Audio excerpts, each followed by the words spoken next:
इतनी बड़ी विधायकों की ये फौज समाजवादी पार्टी की है जो विधानसभा चुनावी जंग जीत चुके हैं।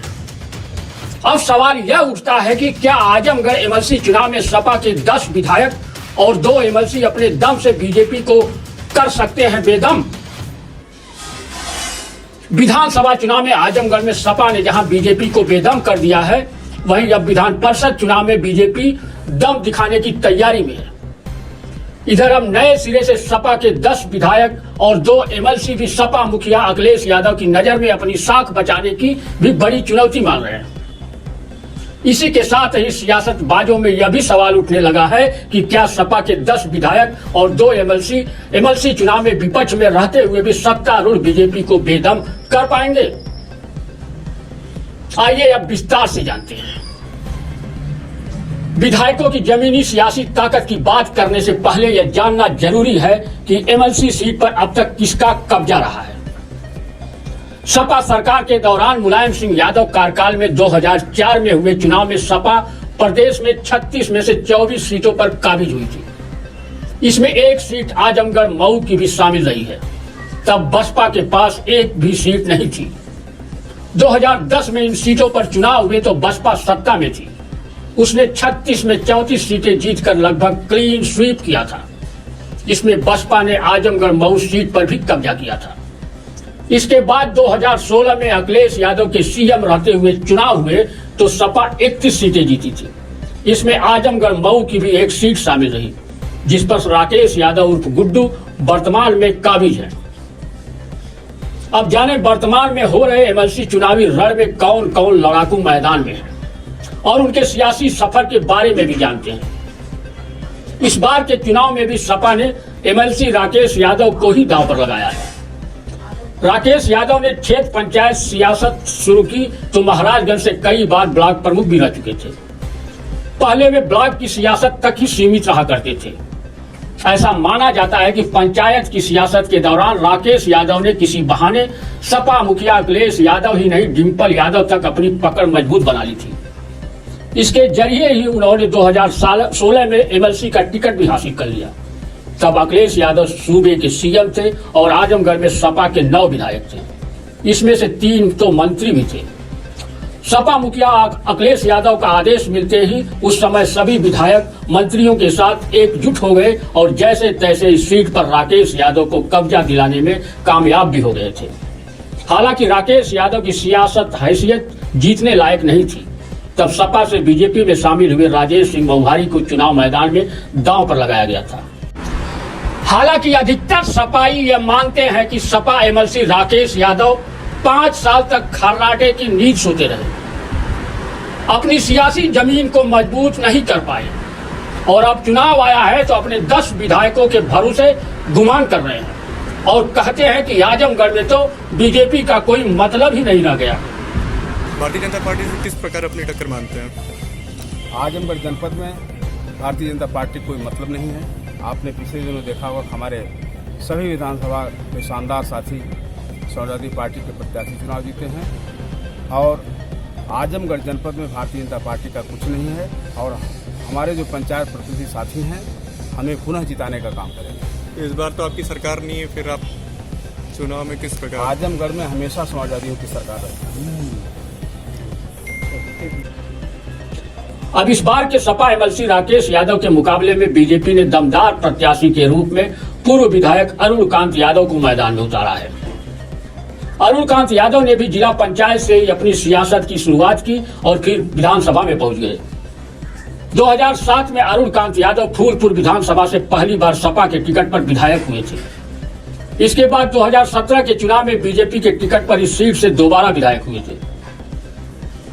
इस बार के विधानसभा चुनाव में बीजेपी ने उनका टिकट काट दिया था। अरुणकांत यादव के पिता रमाकांत यादव सियासत के माहिर खिलाड़ी माने जाते हैं। इस समय वे सपा की साइकिल पर सवार हैं और फूलपुर से इस बार विधायक भी चुने गए हैं।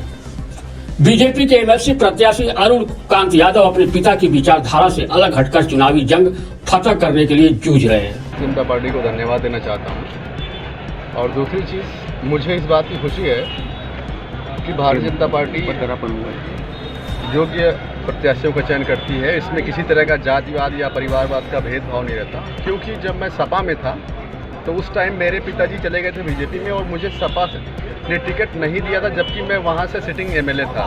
लेकिन अब आप भारतीय जनता पार्टी को देखिए, हमारे पिताजी बीजेपी में हैं, हमारे पिताजी सपा में हैं और हम बीजेपी में हैं, और वो सपा से विधायक हैं। उसके बाद भी बीजेपी ने हमको टिकट दिया।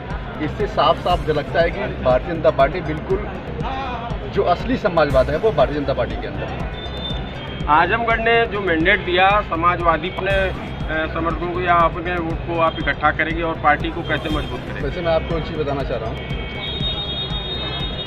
शायद इससे पहले इतनी बड़ी संख्या में मुसलमान भाई कभी भारतीय जनता पार्टी कार्यालय पर न गए हों। तो जो ये चुनाव है, इस चुनाव में आजमगढ़ के सभी धर्म, सभी जातियों के लोग एकजुट होकर के भारतीय जनता पार्टी को वोट कर रहे हैं। इसके लिए मैं उन सभी लोगों को धन्यवाद देना चाहता हूँ। पिताजी आपकी सीट पर काबिज हुए, आपने भी इस तरीके से विरोध नहीं किया, इस तरीके से? श्रीमान, यही तो लोकतंत्र की खूबसूरती है कि हम एक सबकी विचारधाराएं अपनी बिल्कुल स्वतंत्र हैं। हमें किसी भी तरह का हमारे परिवार की तरफ से कोई दबाव नहीं है, ना हमारा दबाव हमारे परिवार के ऊपर है। जो उनकी विचारधारा वो वैसे काम करेंगे, जो हमें सही लगता है वो हम करेंगे, और मुझे लगता है कि यही सही है। पिताजी से आशीर्वाद लिए? हाँ, बिल्कुल। पिता रमाकांत यादव वर्तमान में सपा में हैं, तो वे इस बार के चुनाव में रेफरी की भूमिका में हैं। इधर बीजेपी से बगावत कर विक्रांत सिंह निर्दलीय रूप में चुनाव मैदान में ताल ठोक रहे हैं। विक्रांत सिंह ने भी जिला पंचायत से ही सियासत शुरू की है। वह एक बार जिला पंचायत सदस्य भी रह चुके हैं। पिछले चुनाव में भी जिला पंचायत का चुनाव लड़ना चाह रहे थे, मगर बीजेपी ने उन्हें प्रत्याशी नहीं घोषित किया। ऐसे में वे विधान परिषद का चुनाव लड़ने की तैयारी में जुट गए थे। बीजेपी ने उन्हें भाव नहीं दिया तो वे बागी बनकर मैदान में आ गए हैं। विक्रांत सिंह पूर्व मंत्री यशवंत सिंह के पुत्र हैं। यशवंत सिंह वर्तमान में बीजेपी से एमएलसी हैं। वे कभी सपा और बसपा में थे और आज बीजेपी सत्ता में है तो वे बीजेपी से एमएलसी हैं। यशवंत सिंह की भी मऊ से लेकर आजमगढ़ जिले तक सियासी ताकत कम नहीं है। वे अपनी सियासी ताकत का इस्तेमाल अपने बेटे के लिए करते हैं या फिर पार्टी के प्रत्याशी के पक्ष में खड़े होते हैं, यह तो रिजल्ट आने पर ही पता चलेगा। जबकि निर्दल प्रत्याशी विक्रांत सिंह अपने पिता यशवंत सिंह को लेकर कुछ और ही कहते हैं। आपने मतलब सपना देखिए, जब जिला पंचायत सदस्य में लड़ा 10,000 वोट से जीता, फिर उसके बाद अपना जिला पंचायत अध्यक्ष सामान्य उसकी तैयारी की गई, तो फिर टिकट काट दिया गया कि नहीं, आप यशवंत सिंह विधान परिषद सदस्य जी के लड़के हैं। फिर चलिए ठीक है, इसकी अपना आदमी मेहनत किया, इसके साल भर से आदमी प्रयास किया, इसमें भी वही तथ्य बना के टिकट काट दिया गया कि आप उनके पुत्र हैं। तो भाई हम शुरुआत से तो जनसेवा के लिए आए हैं और जनसेवा कर रहे हैं और उसके लिए करेंगे। भाजपा से क्या कहना है? तो बता तो दिए, उसी में तो बताएं। क्या आपके पिताजी प्रचार करेंगे आपका? अब ये बात उनसे पूछिए।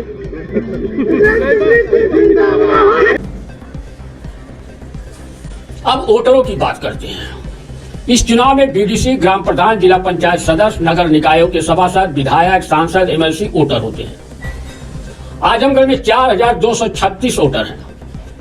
इन मतदाताओं में 84 जिला पंचायत सदस्य हैं, जबकि 2,101 बीडीसी, 1,856 ग्राम प्रधान और नगर निकायों के 179 सभासद हैं। 10 विधायक, 2 एमएलसी और 2 सांसद भी वोटर हैं।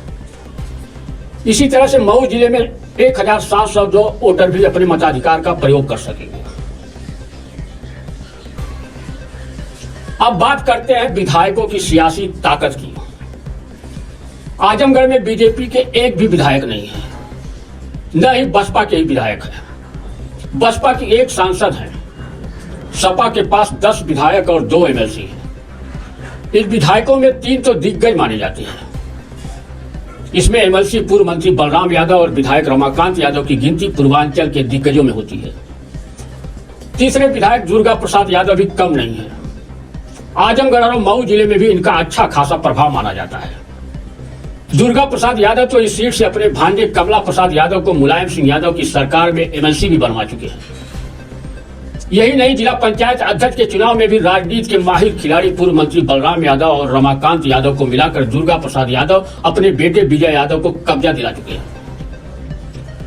तीनों दिग्गजों की पंचायत और नगर निकायों के प्रतिनिधियों पर मजबूत पकड़ मानी जाती है। अब बचे 8 विधायक। इसमें डॉक्टर संग्राम यादव तीसरी बार विधायक हुए हैं। 3 बार से लगातार विधायक होने की वजह से इनकी भी पंचायत प्रतिनिधियों में मजबूत पकड़ है। नफीस अहमद और विजयी सरोज भी 2 बार विधायक हो चुके हैं। इनकी भी पंचायत प्रतिनिधियों में घुसपैठ होनी चाहिए। अखिलेश यादव भले ही पहली बार विधायक हुए हैं, मगर अब तक 3 बार विधानसभा का चुनाव लड़ चुके हैं। ऐसे में पंचायत प्रतिनिधियों पर इनका भी असर कम नहीं होना चाहिए। जबकि पहली बार निर्वाचित विधायक पूजा सरोज, डॉक्टर HN पटेल, कमलाकांत राजभर सपा के टिकट पर 20 दिन के अंदर ही विधानसभा में पहुंचे हैं। इनकी पहले से पंचायत प्रतिनिधियों से सरोकार नहीं रहता रहा है। बचे विधायक आलम बदी आजमी की तो घर बैठे ही कभी मुलायम सिंह यादव के नाम पर तो अब अखिलेश के नाम पर विधायक बने बैठे हैं। वो अपने लिए खुद वोट मांगने नहीं जाते हैं, जो दूसरों के लिए कितने मन से वोट दिला पाएंगे यह बताने की जरूरत नहीं है। अब तक का रिकॉर्ड रहा है कि जिसकी सत्ता उसी का MLC। हर बार की तरह इस बार भी वोटरों का खरीद फरोख्त होना लाजमी है। साथ ही सत्ता का बल भी काम करता है, जैसा कि ब्लॉक प्रमुख चुनाव में खुद देखने को अभी हाल ही में मिला भी था। अपहरण धमकी देने के आरोप में सपा के ब्लॉक प्रमुख के दावेदार से लेकर MLC पूर्व विधायक तक पर मुकदमा ठोक दिए गए थे। यहां तक कि पुलिस के रहते हुए भी सपा के एक प्रत्याशी को तो मतदान बूथ के अंदर ही पीट दिया गया था। इस तरह का खेल MLC चुनाव में भी होना स्वाभाविक है। हालांकि जिला प्रशासन इसे रोकने की कोशिश कर रहा है। ऐसे में अगर सपा के 10 विधायक, 2 MLC इस चुनाव में भी विधानसभा चुनाव की तरह दम दिखाते हैं, तभी बीजेपी को बेदम कर पाएंगे, क्योंकि उन्हें बीजेपी से तो लड़ना ही पड़ेगा, साथ में सत्ता के इशारे पर नाचने वाले नौकरशाहों से भी लड़ाई लेनी पड़ेगी। इसका संकेत खुद सपा मुखिया अखिलेश यादव भी MLC चुनाव के नामांकन के दौरान आजमगढ़ आने पर दे गए थे, मगर वे रणनीति नहीं बता गए थे। आजमगढ़ की जनता ने 10 में से 10 सीटें समाजवादी पार्टी को जिताई और आजमगढ़ का जो परिणाम समाजवादी पार्टी के पक्ष में आया है, ये ऐसा परिणाम है कि जो ऐतिहासिक बनकर के निकला है। भारतीय जनता पार्टी की कोशिश रही कि आजमगढ़ में ही समाजवादी पार्टी को पीछे कर दें, लेकिन जहां आजमगढ़ ने समाजवादियों का सम्मान बढ़ाया, समाजवादी पार्टी के पक्ष में मतदान कर करके एक ऐतिहासिक परिणाम दिया है।